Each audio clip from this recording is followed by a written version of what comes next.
this thing right here, I don't think it's proprietary to one individual, but there are certain people that have gotten through their life where they mastered it, not just in the trading, but dude. Did I meet you? Oh, no.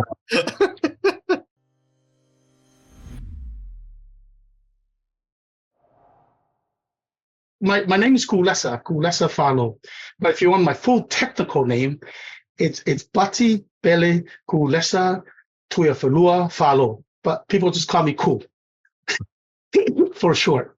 Now I know why. Was that? Now I know why. Yeah, exactly. So I live in Frenchurch, Texas, which is just a suburb of Houston, about 30 miles south of Houston. And we're about 30 miles from the water, from the Gulf. So, when Harvey was here, yes, this area was hit pretty hard. Interestingly enough, I moved here like a couple of months after Harvey, and people are like, well, what are you doing? But anyway, so as far as trading, I've been in the trading off and on, I think a total of maybe 5 or 6 years. Started, David, right after either right after or before our mortgage thing. And it was around the mortgage meltdown that happened, and I wanted to get another source, and trading was the thing, still is, but I did not know how tough it was. And so when I got into it, because I think all of us are in this journey to try to create another source of income for our family. At least that's what I'm in it for. And I didn't do very good. I just, for whatever reason, I know looking back as to why. And I'll cover some of that mind shift that I've had since then. Currently, I'm in the Amazon space. One of my partners and I, we have several stores that we pretty much manage, and current brick and mortar stores that would like to open up an e-commerce department, if you will. We come in and revamp it, build products for them, private label, put them on Amazon first, and eventually to the other platforms. And so that's what I do for a living. But as the title of this webinar tonight, that we are going to be discussing. So a lot of my information is going to come from a couple books specifically. But in regards to psychological versus technical analysis, if all of you guys can help me with this, if you were to put a percentage on these two, technical versus psychological, what would that percentage be in effectiveness of your trading? In other words, out of 100, what would you attribute X% to psychological and X% to technical? And you can go ahead. So 2080, Joshua says 2080. Anyone else? I'd agree with that for sure. Yeah, I agree with that. Yeah, 1090 and I 90. Okay, so the majority. So I'm taking it's 10% technical and 90% psychological. Correct? I was just wondering. Yeah. So I agree with all those percentage. And it's interesting because it's not just in the trading portion; it's pretty much aspects of our lives, right? And so with that in mind, and I agree with that. Let me put these pictures up here. We're in the football season, so can any one of you tell me anybody that you recognize of these pictures? That are football fans, of course, or maybe some of these people. Josh, Michael Irvin. Michael Irvin. Oh, there you go, Jimmy. Who else? That guy with the 14. I think that was when David was playing football. Oh, so Josh doesn't do. Okay. There's Terrell Owens. Terrell Owens, okay. Let's see, Jerry Rice. Jerry Rice, okay. So what do these guys do? What are they? Jimmy, come on, you're a football guy. You can help me with this. Wide receivers, baby. Wide receivers. Sorry, guys, I had to put some 3 white guys in here just to make sure we can get it out a little bit. Oh. And that guy, honestly, I didn't know who that guy with the 14. I just been taking pictures and just copy and paste it on here. But I think it was back in Green Bay days, right? Wide receivers. So they're wide receivers, though, David. What makes one wide receiver better than another? Because, when you make it into the NFL, I mean, these are, today's salary, you're looking at 8-figure salaries for these guys, right? And when you make it to the pro, typically that's what the value is demanded. But what makes, Terrell Owens and Jerry Rice or Michael Irvin, now all these wide receivers, what makes one, I guess I don't want to use the word better, but that's what we would say. What would make one better than the other? And what's the difference? Their performance. Okay, performance. What else? Probably what their, how their chemistry too is probably a big part. The team player, Okay. I mean, there's several factors, right? And I guess in line with what we're trying to do tonight, Jamie said a mental toughness, right? You can have two athletes that are, they can lift the same, they can run the same 40, their agility and movements are similar, but yet for whatever reason, one can probably exceed the other, one reason or another, because of that mental toughness. Because how many times do these guys get beaten up all the time in the media, criticism, and even themselves, right? And those that have that mental toughness typically will survive a little bit longer. One of my favorite boys, of course, because he's Samoan, is Tua Tagovailoa out there in Miami. He got beaten up pretty bad the first 3 years or 2 years in the field. My man's on the road now. We'll see with him. So yeah, what's the difference between one athlete to another? It's really that mental toughness that that Jamie was saying. Lee says, don't know much about football, but let's say they read the quarterback. Well, for sure. I mean, there's a lot of factors in there, but I think when it narrows down similar, I think the commonality that we have in trading and every other aspect of our life is really up here, I think. So having said that, I had mentioned before that this guy is who I'm pretty much I'm using as a way for me to become a better disciplined trader and discipline my mind.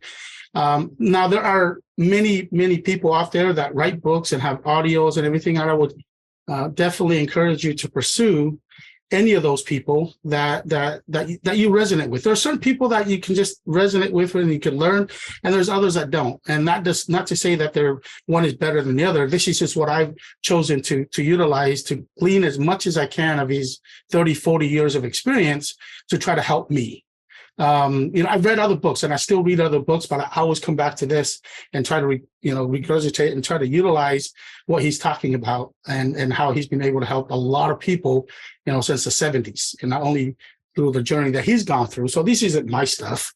This is just the stuff that I just resonate with. And I'm like, okay, I feel the pain now, whereas the first time I didn't have a lot of reference of pain. I do now looking back. And so I just been rereading this. I think I've read it 5 or 6 times already, in the last month and a half already. And I'm going to continue reading because until it becomes part of me.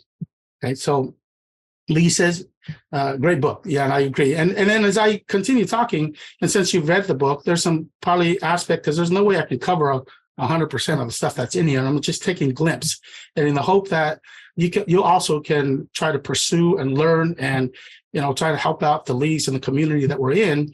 I think one of the, I think it was Sini or one of the guys that's in the league, is when I was talking to him, it's like one of the things we learned when we're in college, at least, we have a project at hand, and it's just not one person working at it. You have 5, 6, 7 people coming together, try to do that project, and then get graded by that project. And I feel like in a roundabout way, we're in this league, this, trade the fund, trading zones or trading avenue. And I think all of us can be able to help each other out.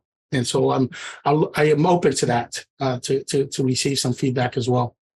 Now, for those that maybe feel like, I don't want to buy because, maybe it's the $7 too much, guys, it's free. Go on YouTube and you can download it. I mean, the great thing about the internet is out there, right? And it's free, really. But I decided to purchase it through Audible and other areas, but it's out there, guys. So it's not, the only thing that will cost is your time, but your time is going to come and go regardless. And it's just how you use it if you decide to stay in this thing. Some of you guys been in it for a while and you're still learning. And I think there'll come a point where you're going to get better and better at it as long as you don't give up. All right. So Douglas said this. Dave, you want to read that for me? I'm going to have you be my reader. The largest group of consistent losers is composed primarily of doctors, lawyers, engineers, scientists, CEOs, wealthy retirees, athletes, and entrepreneurs. Most of the industry's best market analysis are the worst traders imaginable. Oh, great. Is that, I There's mean, no hope how does- for a couple people here. what was that? I said there's no hope for a couple people on the call. I'm just kidding. but why is that, right? I mean, this is just some facts that he found in his life, and obviously his experience. But it's interesting that you can be a great doctor, a great lawyer, great scientist, and you know that area very, very well.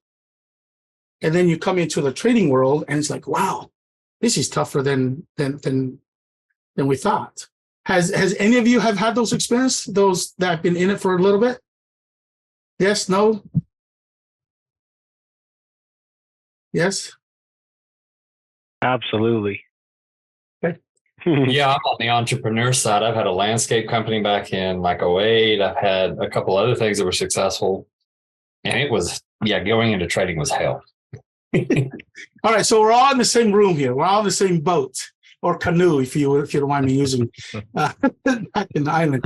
And the thing is that, and I think for me personally is that, as a landscape or as a lawyer or a restaurant owner, what have you, I mean, we can chart those progress, and we kind of know that, hey, if we do this, usually we get this result, typically, right?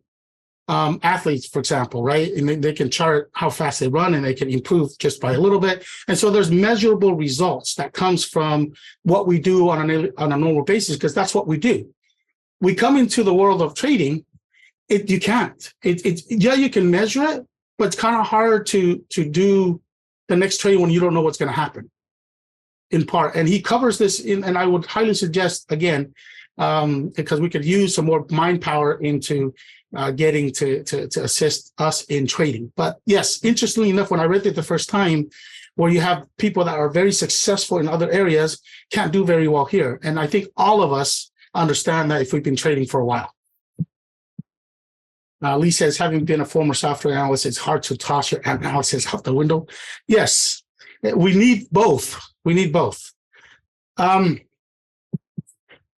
So he said this, Douglas said this, trading is hard because you have to operate in a state of not having to know, which is tough for us for humans, right? And even though your analysis may turn out at times to be perfectly correct, to operate in a state of not having to know, you have to properly manage your expectations. And to properly manage your expectations, you must realign your mental environment so that you believe without a shadow of a doubt in the 5 fundamental truths, which I'll cover in a little bit here. He also continues, Dave, can you read for me? Or, hey, Josh, do you mind? Uh-oh. No, I think I can read. I can't trade, but I can read. I don't know, because he works on cars. Yeah, there's that. So Douglas maintains, you just want me to read this? Please. Okay, so Douglas maintains that a knowledge of probabilities is essential to overcome the mental barriers that prevent us from achieving consistent trading success. Our brains basically aren't wired to think in terms of probabilities and random outcomes. So Douglas asserts that being a consistent, successful trader is simply a matter of conducting a sufficient volume of trades. As your odds of winning improve over a large number of trades, assuming that you have a sound strategy, here's how this works. Each trade has an edge, which is simply a sign that a price is more likely to move in one direction. Through your market analysis, you can identify a favorable edge, an approach that you think will bring you success and profits. There's never a guarantee that this edge will turn out to be profitable. As we've seen, the randomness of the market means things can go wrong. So what's the truthfulness behind what you just read there, Josh? I'd say I've experienced that pretty much every day. I had that this morning. And trying to operate in this space by doing that, it's challenging, right? And it takes time to actually get to a point where, as Dave and Sean are trading, it's almost like they're removing themselves from, outside of themselves to trade, and it takes time and practice to be able to do that, and continuous reinforcements and learning and so on. Anything else you want to add to this, Dave? Not really. I mean, I think every day is every day is a different mental challenge.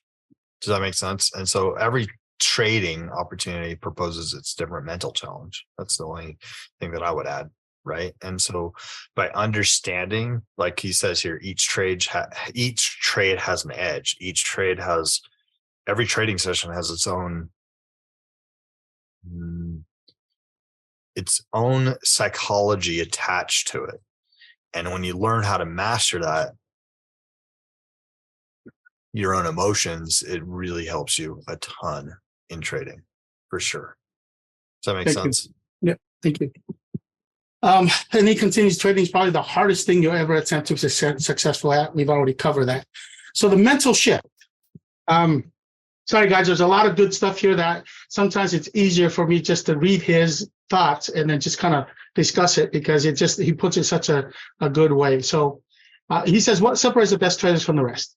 As Mark Douglas says many times when reading his book, what separates the best traders from everyone else is not what they do or when they do it, but rather how they think about what they do and how they're thinking when they do it.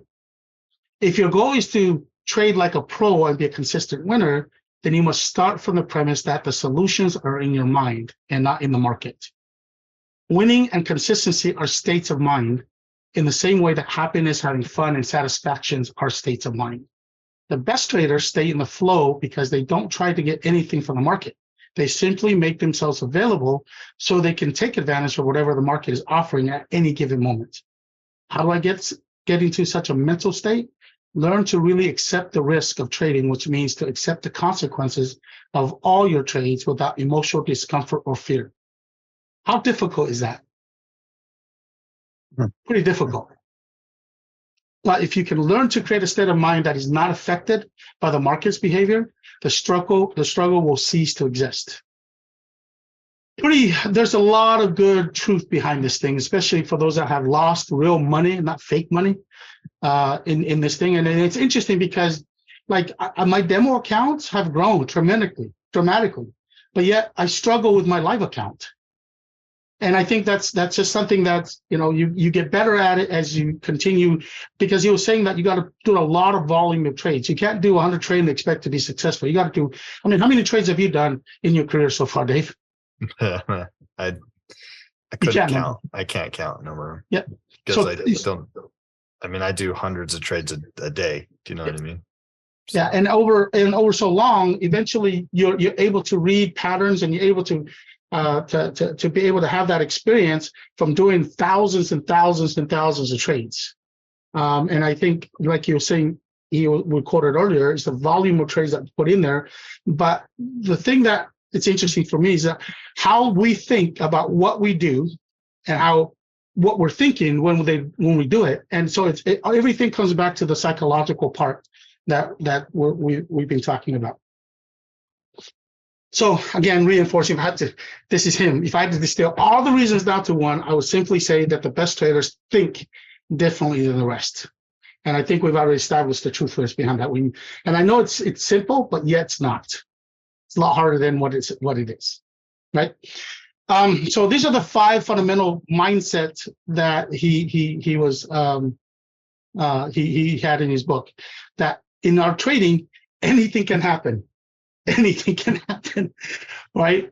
We all know that when there's a good a rally up or rally down, that will go for 60, 70, or 100 pips, and then it just stalls and it doesn't do much. Consolidate. There's a lot of things. I mean, is there anything that doesn't surprise you in trading nowadays, David? No. Yeah, because you've seen quite a few and you traded quite a few over the years. I mean, there's always things you don't anticipate or don't expect. And, but just like a couple of weeks ago, I started to think, every time us as traders lose, we always say, well, I didn't think, or I didn't expect. And so I started to have a mind shift of that. Instead of saying I didn't expect it, or I didn't think it was going to do that, I started to say, well, how do I prepare for that? How do I plan for the unexpected? Do you know what I mean? because it's going to happen. Every time we lose or take a loss, a big loss, it's because the market did something we didn't expect, right? And anything can happen. Anything can happen.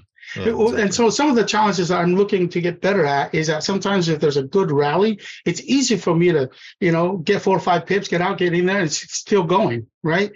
But for some reason, I'm so one-dimensional in that way where I look at it just going up and going down, and you're teaching me that you can make money both ways at the same time. And I'm still gonna get better at it, but it's that randomness, Lee, that's out there that, well, the second one, you don't need to know what is going to happen next in order to make money. Easier said than done. But it's so true. And he says there's a random distribution between wins and losses for any given set of variables that define an edge. And an edge is nothing more than an indication of a higher probability of one thing happening over another. And then every moment in the market is unique. Again, it's easier said than done because there's certain points where, gosh, I had 5 demo accounts and every one of them were up like 2 to 4%. And then another day is like, oh man, it just got maxed out. Right? It's every moment is unique in the market. And so these are some 5 mindset pertaining to what Mark has in these books. Anybody want to comment or say anything along this line? By the way, there's a 20-second rule after a question's asked. If nobody says anything, we go on. 20 seconds. That's 20 seconds. That's awkward silence. Yeah, I know. Okay. So along with the mind, so one of the people that I actually have incorporated some of his ways of my mindset is this Shad Helmstetter. I met him one time, and again, I didn't have a reference as I do now, but he wrote a book called What to Say When You Talk to Yourself. And interestingly enough, you look at the title and it's like, well, how often do we talk to ourselves? All the time. All the time. In fact, we have a conversation with us all the time. And would you say that the conversation you have with us, and I'm going to ask this to the group, the conversation that we have with me, myself, and I, are they positive or negative? What would you attribute that percentage to? How many positive conversations do we have percentage-wise and how many negative? What would you guys say? Truthfully, probably, 70% negative, right? Yeah. Maybe. I guess it depends on the person. And If you're a narcissist, it's probably a lot lower. sure. So this is what this guy said, is that 75% of illness are self-induced. And I'm like, oh, okay, I can see that, right? Because there are some people that think themselves to being sick and eventually they become sick. Now, I don't want to discard illnesses because there are valid one out there. This is just his finding and so I'm just presenting out there. Is there some truthfulness behind self-induced illnesses? Yeah. Absolutely. Yeah. And then also 77% of what you tell yourself is negative. So yeah, Jimmy, you're along that line. And all of us know this because it's a conversation that we have ourselves, whether, with a conversation or if we're struggling with our family, our children, businesses, you name any trials that come to all of us. I guarantee you the majority of our thoughts are like, man, this sucks. This stinks. Right. And it's not fun. It's not fun at all. And by the way, he says that's just being normal. When 75% of our thoughts or 77% of our thoughts are negative, that's just normal. Then, and you, all of you know somebody in your circle that, boy, they're just negative, that oftentimes you don't even want to be around them. Some of them, they're close, like siblings, unfortunately. And so I've made it, whenever I read this book back in my mid-20s, and ever since then, I have to try to always make sure that my mind is always positive. It's not easy, though, because there's stuff that happens all the time, but I'm aware of the fact that I need to have a conversation with myself where I'm always positive. Again, easier said than done. Cool, kind of supporting what you're saying. I did a study one time where people were very, very depressed, and I said, what percentage of the time do you think everything's bad? And they said 75%. And I had them take and just write each night before they go to bed, one thing that they were thankful for, and just add one more thing each night to the list. After 30 days, they said that only 25% of their life was bad, good. So reinforcing this idea that when we have a natural tendency to want a negative self-talk, and so we have to kind of have a plan B so that we're doing positive self-talk, and that turns. Thank you, Ernest. And he's coming from a person, I think he's probably more seasoned than most of us on this call.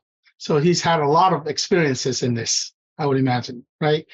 But the sooner you can get to a point where when you come across any obstacles and somehow, some way talk to yourself and say, this is some part of the self-talk I say to myself whenever I go through stuff, I would say somehow, some way it will be better. It's going to get better. I don't know exactly how, but it's going to get better. So I've convinced myself over the years that's what's going to happen. And invariably, it may not be that day or the next week or the next month, but somehow, some way it just works out. Okay, so I highly suggest this guide book. It's again free on the internet. Anyway, so some other thoughts. You've heard this. You will become what you think about most. Well, think about most, and then in the Proverbs in the scriptures, as a man think, so is he, or as a woman think, so is he. Okay, and I think all of us probably have heard variations of these in our life.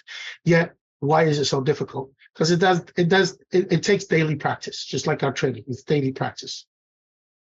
So here's some things that Douglas was talking about in regards to also our self-talk, because he believes that as well, is that as you put some of these stuff in your mind and you talk to yourself in such a way, and maybe at first it's kind of corny because your other self is like, this is stupid. Well, yeah, but why is it people that are successful are always having a good conversation about themselves? So whatever self-talk or whatever affirmation that you can write down to where it can help you, is just going to be you yourself, and if you believe in God. And I believe that when you apply it consistently over time, how does it hurt? In my mind. So I came across this when I was in the mortgage business, when I first got involved in the mortgage business, and I've never made $100,000 before. I think it was hovering around 50 or 60 at the time.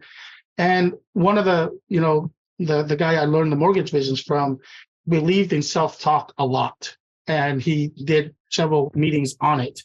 And so I was attracted to it. And so he had told me, take a paper and every night write down, I earn $100,000 a year. I didn't believe it, but I'm going to do it. And over time, as I was consistent in doing that, I think it was 9/11. It was just 2011 when I was doing that. I didn't make any that year. I made it the following year. And so I can only, for me personally, my own personal journey, that if you get yourself to a point where it's a habit of talking to yourself positively, how does it hurt? Okay, so I would challenge you to find, if you haven't already, find ways for you to be able to talk to yourself in a good way. Because sometimes, yep, you're right, Ivan. We're our worst enemy ourselves. Okay. Any other thoughts on this one? 1,000, 2,000. Okay, we're good. Maybe Dave, do you mind helping me on this one? So this Absolutely. is what Helmstetter, I think his name, because part of the self-talk and affirmation is really programming our mind. And I know somebody said something earlier about analysis, right? And programmers are awesome in doing that. Thank goodness for you guys, because we have this computer and other stuff that we have to enjoy because of that. But it's not any different than our mind. Our mind is probably the best computer there is, our brain that is, and it needs to be programmed. We've been programmed since birth. Now you have to reprogram yourself in such a way so that it can be beneficial for you. Dave, please. Yeah. Do you want me to just read what's in yellow? Yeah. All right. It is our programming that sets up our beliefs, and then the chain reaction begins. In logical progression, what we believe determines our attitudes, affects our feelings, directs our behavior, and determines our success or failure. Programming creates beliefs. Beliefs create attitudes. Attitudes create feelings. Feelings determine actions, and actions create results. That's how the brain works. If you want to manage yourself in a better way and change your results, you can do so at any time you choose. Start with the first step. Change your programming. And changing your programming is the affirmation and the self-talk that you have. And the more self-talk, positive self-talk and affirmation that you have, you're slowly changing old programming, because the old programming doesn't want you to change. In fact, when you start doing it, if you've never done it, or maybe you have and you know this, I know when I did it in my mid-20s, it was really awkward.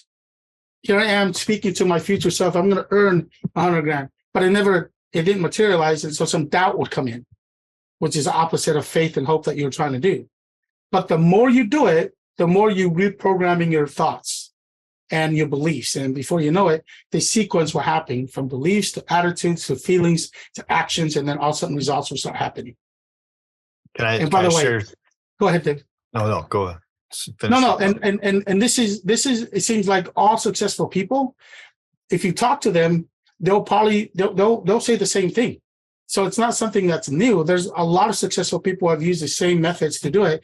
And so, and I can say I've been successful in my own life outside of trading. Trading has kicked my butt, but I'm gonna do it in one form or another. But I can say the same thing because of other stuff I've done in the past. David? Oh, it just reminded me of a presentation that I gave once at a summit or something like that. And I just kind of pulled it up, and one of the things that you gotta ask yourself this question, right? If you're trading impulsively, over trading, revenge trading, losing control, you're moving your stops away from the market, you're not setting stop losses, or you're suffering from that bad trade, and you find yourself in bad trade after bad trade after bad trade, or that one day destroys weeks of disciplined trading, then you need to change immediately change in order to get the results. You have to stop promising yourself that today is the day that I'm going to turn my trading around, right? Positive thinking, like Cool is talking about, is good and it's great. And it's the first start to change your programming. But after weeks and months of without, any consistent results, positive thinking is the first step, right? And if you're not thinking positively, you're not going to change anything, right? You're not going to start programming, and you got to program your subconscious mind. You really have to start programming your subconscious mind and start thinking in terms of, that you got to tell yourself, like, I'm a winner. I'm a good trader. I'm not going to walk away after losing, right? I'm going to fight until I clearly win, right? And I'm not going to give up. All these things that you need to, and then these things you got to eliminate from your thought process. You got to eliminate these things from your thought process. Like, losing money makes me feel depressed, or when I take a loss, I get sad, or I feel embarrassed when I lose in front of people, right? Been there, done that. Losing money is bad. You got to eliminate that from your thought process, because you know what? It sucks to lose, but if you flip that around and you take, what can I take away from? What can I learn? It eliminates those feelings, and I didn't understand how much of an impact psychology had on my personal trading until I started thinking about the days that I lost. They were bad days, like they ruined my day, right? I was ornery or whatever, right? Because you lost. But the days that you were up, and this is even just a demo account, the days you were up and you're awesome and you're like, hey, everybody, look at what I just did. And you're sharing it. You're having a good day. Well, you got to eliminate that, right? You can still have great days, but you got to eliminate how much that impacts you from a psychological standpoint. And the first start just comes from what Cool's talking about, and that's just reprogramming. reprogramming your subconscious mind will make you a better trader. Absolutely. Right. Sorry, cool. I didn't want to. No, thank you. And one of my favorite saying, David knows this, that which he persists in doing becomes easier. Not that the nature of a thing has changed, but your ability to do it has increased. And that's not an overnight thing. That's over time. And that will all be based on what David was talking about. Once you program yourself, there's got to be some results eventually, and more good results than bad results. And then eventually, I think we'll move into that next realm. So thanks for that. So let me rest his soul, but let me play this because there's he's probably got one of the best, well, there's many out there, but there's probably one of the best mindset. He came out of high school, Kobe Bryant did, and he excelled in his sport. And when I was watching this, I was like, man, I'd like to share this with y'all because it's one where he was at the top of his game, and he also knew when he needs to leave the game.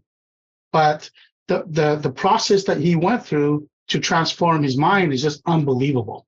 And those are the people that hopefully all of us are going to be striving to get around, because we want to be around those kind of people. Let me play this for you. Can you guys hear it, by the way? You really want me on? Yes. Yes. Recruitment. Okay. You want first place, come play with me. You want second place, go somewhere else. Like I would watch Magic play. I'd watch Michael play. And I would see them do these unbelievable things. And I'd say, can I get to that level? I don't know, but let's find out.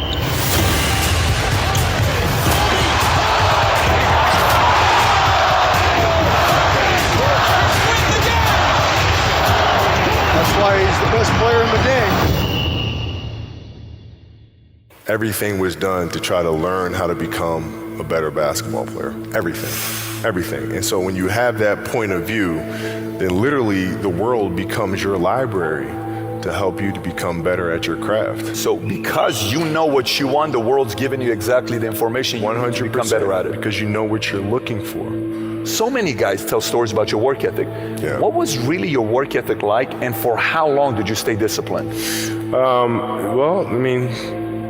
Every day. Since 20 years. It was an everyday process, and trying to figure out strengths and weaknesses. For example, jumping ability. My vertical was a 40. It wasn't a 46 or a 45. My hands are big, but they're not massive. Right? So you got to figure out ways to strengthen them so your hands are strong enough to be able to palm a ball and do the things that you need to do. Quickness, I was quick, but not insanely quick. I was fast, but not ridiculously fast. Right? So I had to rely on skill a lot more. I had to rely on angles a lot more. I had to study the game a lot more. And but I enjoyed it though. So like from the time I can remember when I started watching the game, I studied the game and it just never changed.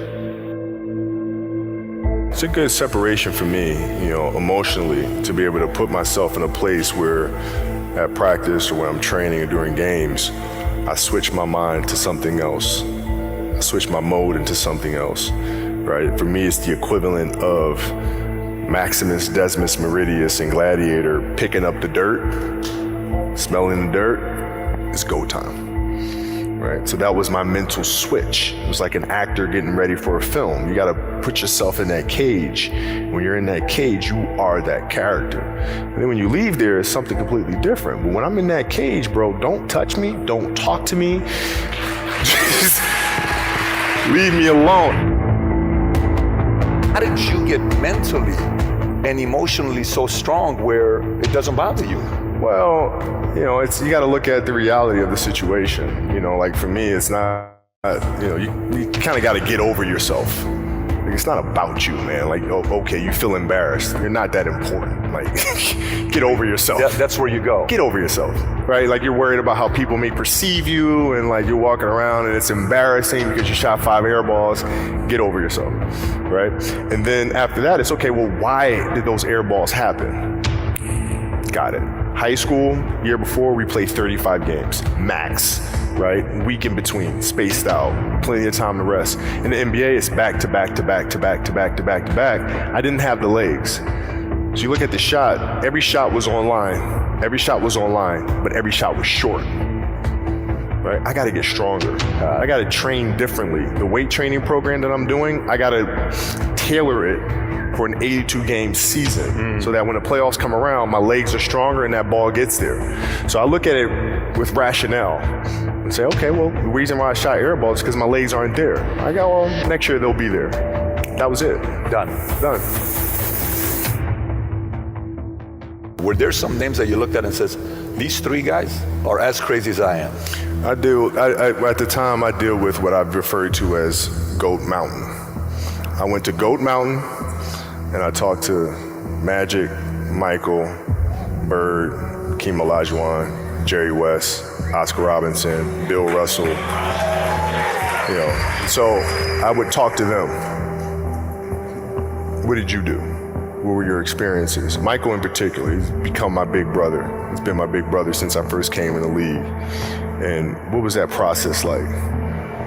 So I went to them and started understanding the ins and outs of the game and how they approach things and their level of detail and obsessiveness. And that's what I did. The players that had that passion but weren't willing to commit their entire lives to doing that, right? It's a choice, right? You have other things, you have family, you have all these other things that you have to do. The game can't really be your number one priority. So there's more to it than that, but the essence of what I wanted all of us to see is the mental toughness that he has when he has a bad game, that he bounces back. And then he surrounded himself around like-minded people that are successful and want to be successful. And so I'm hoping that as we do that in our leagues and our team that we have here, we can all learn from each other. I just want to take a few moments here, maybe answer any questions or maybe even, any thoughts. Lee, for example, says, Dave, how long did it take you before you were able to reprogram your mind? Just about a day is all. A day. That's probably maybe 10,000 and plus a day. Yeah. No, I think it all came to once I realized that psychology was a major part of trading. Like when I first started trading, I didn't give it much credence. I didn't really put a lot of value in psychology. I thought it was just going to be a system that you had to learn, right? Or a method or a tactic or an indicator or something that you had to learn. And then when I started realizing that psychology was huge, it was a huge part of it, I would do things to purposely reprogram the way that I would look at different aspects of the market. So just like today, what we did today was a classic example in our trading session where, I struggle at fixing trades. And I love that analogy that Kobe said, his airball, he airballed. To me, that was like, I was taking a loss. Well, why was I taking a loss? Well, I didn't know. And so I had to put myself in those situations where I had to start with the loss and I had to figure out how to work out of that loss. And then it reprogrammed my psychology because I had done it so many times that when I walked up to take my shot, I knew it was going to go in, right? And so just you focusing on that analogy. And so I don't think as traders, we really focus on our weaknesses and what we struggle at. What we do is we step up and we try to play the game like we talked about today. We try to play the game, but we don't practice. We rarely ever practice, right? So what are your weaknesses? What do you need to get stronger at? Well, practice that. Don't just open up a live account and say, well, I'm going to play the game. If you don't know how to practice, don't play the game, right? Every single other industry, everything has training, has practice, has everything before you even get in there. Look at your doctors, your lawyers, your any industry out there. You have to maintain a certain level of skill set to produce.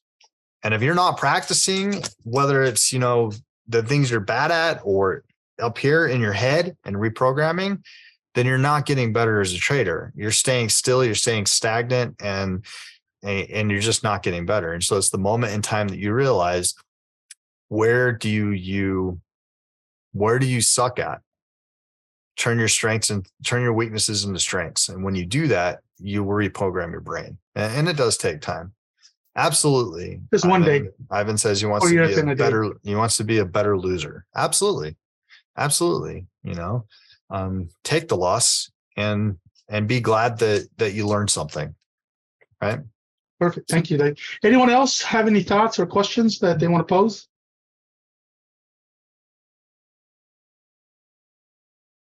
I guess I'd really fast. I didn't really answer that. And I said, how long did it take?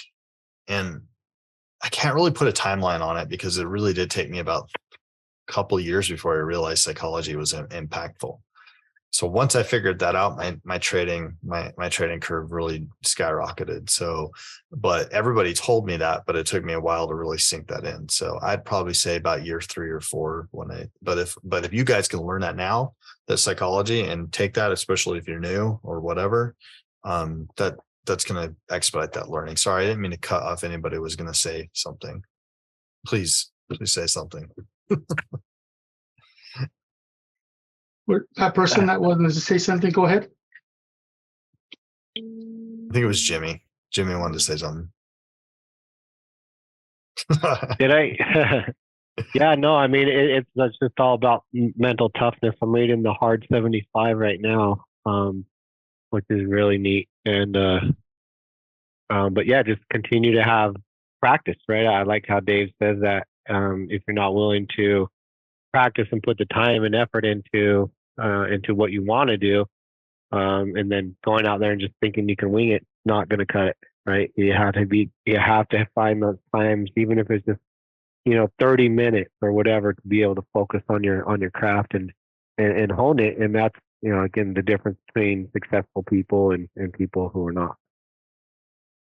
Thank you, Jimmy. Anyone else? I was going to say that I think it's true in any profession. If you have a bad day in trading, then there's that little voice that says, "This isn't working. I'm going to bag this," and be able to work through that and say, well, tomorrow's another day. I'll get it back tomorrow. And it's just about endurance. Having the mindset to say, there's no such thing as the perfect trader that wins every day. There will be times when you're going to have losses, but I'm going to win more than I'm going to lose. There you go. So, maybe let me wrap it up with this. How many in our group here speaks different language? Ivan, what do you speak Spanish, Ivan Gutierrez?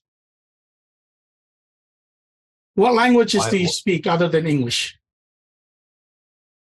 I'll make my point. Trading. So English, for example, right? English. David, how did you learn how to speak English? You grew up in it. Taught me. Well, you never knew. You didn't know how when you learned it. It was just little by little because you grew up in it. It's called immersion. Yeah, which is the best way to learn language. Yeah, visual and also using it in context, right? Yeah. Well, you got to be immersed in it. Like I speak 3 languages. So when I was in Samoa, I didn't know when I spoke it. I just grew up in it. Just like every other language that all of you that speak foreign languages, you grew up, that was your native tongue, and you were just immersed in it, and you just figured it out. You learn how to read and write later in school, right? And so I think for me, as I'm taking what Dave says, is that we got to be immersed in trading, and it's not going to be 24/7, although sometimes I maybe do that. But you got to be immersed on a daily basis in an hour's worth of trading so that you can do this. And yes, there will be time where it's like, oh, bag this. Well, then you'll never learn it. But I think as for those that have been around for a while, keep immersing yourself in learning, because there will come a point where all of us are going to feel, okay, good. I now know what I feel like I'm at the same level, or maybe understand a little bit more what Dave's talking about. But you got to immerse yourself and do it every single day, the volume of trades, and you will get better. At least in my mind, that's what I want to do. And then we can enjoy the fruits of our labors. And it may take us months, not years, to get to that point. But as long as you're immersing yourself in there, and maybe to answer to Lee's question, at what point? It's little by little. Sometimes it's not an overnight thing, but it's little by little. And you look back and like 4 years later, it's like, oh, wow, I've come a long way. And so I think that's just a learning process that we have to go through. So, Dave, if you don't have anything else, guys, thank you so much for taking the time to take part in this. And please read the book. And the action item for you guys, write down some affirmations, read the book if you haven't already, Trading the Zone, and let's all learn and grow and help each other in our Discord chats and in our trading days. So thank you very much for joining. David, anything else? Yeah, I just want to say thank you, Cool. Cool doesn't get paid for this. He's not a professional trainer, or coach by any stretch of the imagination. He's taken his time tonight to kind of present this to everybody so everybody can get better. And so I really want to appreciate that. And I love the fact that everything that you've said tonight, it resonates and hits home for me, because it wasn't until I figured this, that how much of an impact that this had made on my trading, that I became a better trader. And so I appreciate that. I appreciate the fact that you're learning that this is a big part of your training, trading, and you want to share that with everybody. So I really, really appreciate that. And I really feel that if anybody has something that they want to share as well, this is a good platform to do that, because it's just going to make you a better trader by either sharing what you're strong at or learning how to share what you're weak at and get over it and get over your weaknesses, or turn your weaknesses into strengths. It's not until you can do that and step out of your comfort zone that you're going to grow. Right. And so if you're always just staying in your comfort zone, you're never going to grow to that next level. So again, thank you, Cool, for taking the time. Appreciate it a ton. And I hope everybody can show the same appreciation. So I think that. Welcome. You know what? If you don't without mind, a doubt, brother. Thank you. I'm gonna have Josh finish us off. Josh, you have an example or a thought, and we'll have you have to say the last word. No, it's just, if we have a few minutes, I could explain it, because I think Please. No, take your time. I listened to you. Okay, yeah, I listened to your one last week. I'm listening to this one, and I mean, like I say, I was a race car person, and we don't like to lose at all. I mean, we will literally hit each other on the track to win. If you're not revving, you're not racing, right? So I can't say that I'm a good loser yet, but here's where I'm at. If you don't mind listening to this. So this morning, for example, I woke up. I've got everybody telling me to get better psychology, look at life positively. You've got a lot of things going for you. So I'm like, okay, in my head, I'm making coffee. I'm like, I'm going to make money today. I'm going to do it slow, and I'm going to do it according to plan. I'm not going to risk a lot. I just want to profit today. That's all I want to do. So I saw a trend. I jumped in. I had a 0.5% risk for the layers I wanted to take, and that I would play until the market would tell me that I was wrong. I played my hand. Market told me I was wrong. Okay, whatever. Minimized my losses from the strategy that I learned from y'all in this group, switched into buys, same 0.5% risk to the next level where the market would tell me I'm wrong. The market told me I was wrong. So at this point, I'm irritated, right? I'm down 1%. I've been wrong twice in a row. I'm a little irritated. You know what? Third time, I'll call it or whatever, but it's really clear it's going this other way. Minimize my loss again. Got back in the other direction. Wrong. And I see now I've got 3 points of data. I'm in an outside range. I'm not going to win this fight. So I walk away. I'm mad. I'm down 1.5, like 1.6%. Pretty irritated in my live account. Go play with the dogs, take a break. I'm still irritated now. I can hear it in my voice. But I waited for David's session. This was like a couple hours before David's session. And I waited for his session because I'm like, all right, he's always got some good stuff. Y'all always talking about some good stuff. I'll calm down a bit, get back in the game when y'all come on board. His challenge to recover the 0.5% loss, he had no idea I was way ahead of him on that. But the point was, wait for a high probability trade. So I was like, okay, you know what? Reset your mind. I have 3 high probability trade setups in my arsenal that work for me. So I calmed down. I waited for them. I watched for them. I mean, I literally just waited. It took hours and hours. It was past noon that I was doing this. And I went from negative 1.57, 1.6 to negative 0.17. So I was like, okay, you know what? That is a mindset change. I got rid of the anger. I got rid of the self-pity party from the immediate outside range that the market just hates me, because we all know the market doesn't care. It doesn't know who you are. It doesn't care. Right. But when you're losing and you lose 3 times in a row, you're like, okay, God just hates me here. No. But what I realized in the aftermath, after I went to the gym and reset, is I changed my mindset this morning, and I focused on a plan that David pointed out on these high probability setups. It dug me out. I mean, I was down 0.17. That's like $20 in this account, right? I can make $20 tomorrow. So now, tomorrow, I have a clean slate to try it again. Yeah, that's awesome. If you don't mind me asking, just out of curiosity, what was the high probability setup that you took that you recognized? Just curious. There were 2 that I really capitalized on. The breaks. I didn't want to trade the ranges because that's the wobbling. And so I waited for breaks, and I traded the retracement, and I traded the continuation, and then I stopped. And I waited for the consolidation to end and waited for another break. So you accepted the challenge, or you overcame the challenge. How come I don't see you on the challenge completed? Because it would literally be a 4-hour session that I would be posting. I'm all right with that. I'm just kidding. That's awesome. Thanks, Josh. And I think that proves my point right there. Also, when I was talking about that, you're immersing yourself to learning this thing, right? And it may take you 4 hours for that day, but at least if we can be consistently spend time to trade and get our craft and our skill in place, it's impossible to work this hard and not get better at it over time, right? So I'll leave that with you guys, unless you have anything else, David. And that what you persist in doing. That what you persist in doing. There you go. Thank you, guys. Appreciate your time, and trade tomorrow. Thanks, guys. We'll see you in the morning. Thanks, David. Take care.